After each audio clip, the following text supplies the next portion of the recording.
It's my home. My heart. It gives me strength.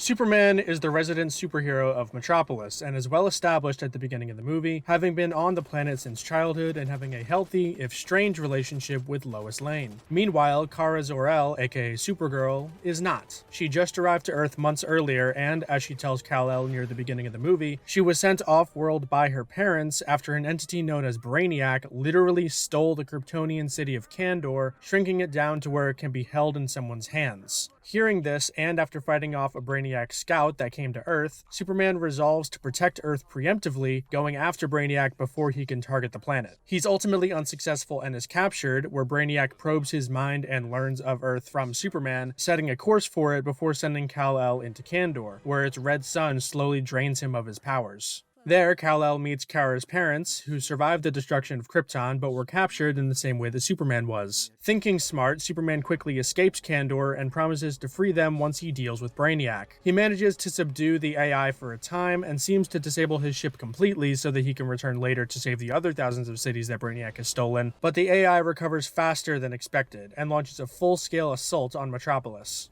After a lengthy battle, the combined efforts of Superman and Supergirl thwart Brainiac's plans to steal Metropolis and destroy the Earth, and Brainiac is defeated. Back at the Daily Planet, Superman proposes to Lois Lane. Cut to credits.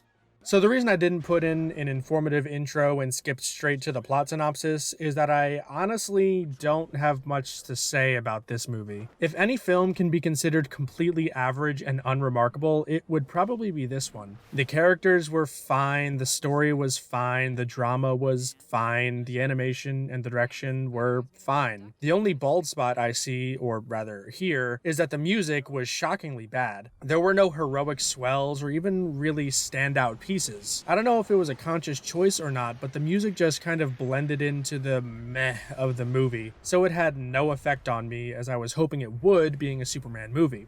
And there's, I'm really struggling here. I guess I would say that the macro direction was good. For many of the action sequences and the general dialogue scenes, everything seemed smooth and overall of a decent standard. If anything, it's in the smaller skirmishes that I noticed a dip in quality, such as when Superman first arrives on Brainiac's ship and is attacked by that animal thing. That just looked awful. In addition, despite that most of the movie looked good, I'll say that there were some questionable effects. For one, I think this movie uses more blatant CG than any other throughout the entirety of the runtime, and it just never looks right. It stands out too much from the 2D backgrounds and characters, and it always looked like a novice effort to me, though, granted, this is a problem that I don't think has ever been truly solved in any kind of 2D animation as of yet, and that's including past this movie, like up to 2021.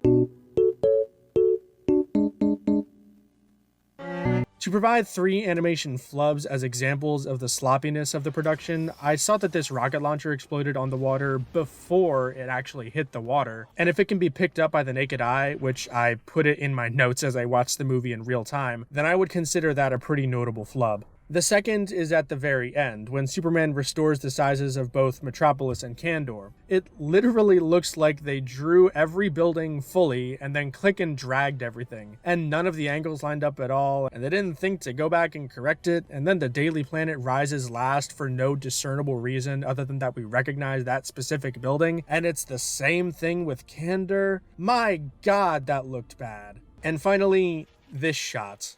Just, what the f*** is wrong with his arm? In general, I was on board with the film's plot for most of the runtime. I thought most of it was rather generic and kind of trite, especially the stupid relationship drama between Superman and Lois Lane, but again, for the most part, I was into it. That changed during the final battle. The movie just completely lost me. There were like 4 different climaxes, from Superman's arrival to Kara's arrival to them beating up Brainiac in the base to them actually beating Brainiac in the swamp, and each one was supposed to feel like some kind of payoff or whatever, and none of them landed. I'll get back to the ending momentarily, but I would actually say that I disliked Kara's characterization, especially if we're considering this a sequel to Superman Batman Apocalypse, which many do as the timelines roughly match up of Kara just recently becoming Supergirl at the beginning of this movie. But in that movie, Kara ended in a really, really good place, and then we cut to this, and it's just this completely wooden board of a character. I just don't get it. This Kara has exactly 3 modes: stoic, angry, or scared. She is never happy, she never shows any semblance of having or even wanting a normal life, and she doesn't even have any real goals. That's not to say that every character needs to have a grand ambition, but this thing wearing the Supergirl outfit doesn't even feel like a person. Her entire characterization in this movie is, "I'm scared of Brainiac," which makes it easy to sympathize with her, but very hard to become invested in any kind of journey that she undergoes, as it's extremely obvious that her whole arc is going to be overcoming her fear and fighting against Brainiac, and spoilers, the execution of such doesn't make up for how bland and predictable of an arc it is. While I'll say that the other characters, all 2 important ones being Superman and Lois, were fine, Brainiac himself was perhaps the biggest letdown of the film. I'm admittedly unfamiliar with the Brainiac character, but as someone who knows nothing about him, I can safely say that this movie does him no favors. He has like 6 scenes, and in every one of them he makes about 3 speeches, and all of them are essentially the same. About how he is Legion, and is impossibly old, and unto a god, and you really think a pest like you can oppose me? You're just a mild form of entertainment, and all that jazz. And after like the 3rd time Superman kicks his ass directly after he makes the speech, I clocked out. Conveniently during that ending that completely lost me. And back to that ending. Do you want to know how they defeat Brainiac?